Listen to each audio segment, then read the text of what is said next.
Alors voilà, aujourd'hui tuto ultra basique mais pas moins très important, vérifier ses niveaux. Ça à faire une fois de temps en temps et c'est primordial. Pour ce faire, la voiture elle doit être parfaitement froide, de préférence le matin après un bon petit café et parfaitement droite. Voilà, on va commencer par ouvrir le capot.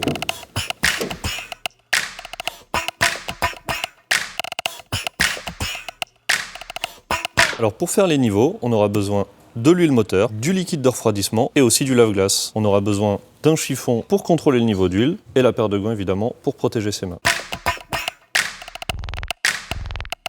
Pour commencer, on va faire le niveau d'huile. Le niveau d'huile, c'est facilement reconnaissable, c'est cette petite anneau jaune. C'est une jauge.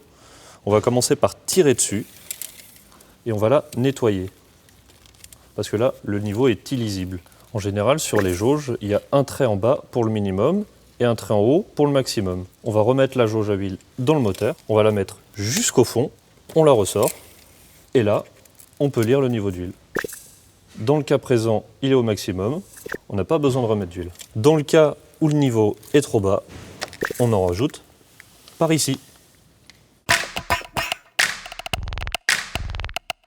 On va maintenant enchaîner sur le liquide de refroidissement qui se situe juste ici. Il est souvent reconnaissable avec son bocal rond et transparent, avec toujours ici un indicateur qu'il ne faut surtout pas ouvrir ce liquide à chaud, parce que sinon on risque d'être éclaboussé. On ouvre le bocal, hop, et on regarde ici. Il y a un niveau maximum, et là on voit qu'on n'y est pas.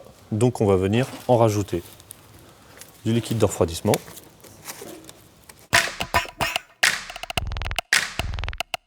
On va donc enchaîner avec le liquide de lave-glace. Il va être très facilement reconnaissable, c'est ce réservoir bleu.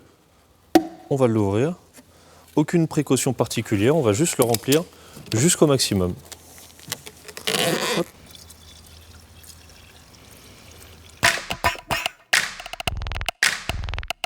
Et on va donc maintenant terminer par le liquide de frein. Alors le liquide de frein, c'est un petit peu particulier, il a tendance à être un petit peu caché. Pourquoi? C'est parce qu'il faut éviter d'y toucher. Et si on a le moindre souci avec le liquide de frein, il y aura de toute façon une anomalie affichée au tableau de bord. Si le niveau est bas, je vous conseille d'aller directement voir un garage pour voir le problème. Voilà, on a contrôlé nos niveaux, c'est terminé. On a contrôlé l'huile moteur, puis le liquide de refroidissement. On a enchaîné avec le liquide de lave-glace et un simple contrôle visuel sur le liquide de frein. On peut maintenant refermer le capot et prendre la route sereinement.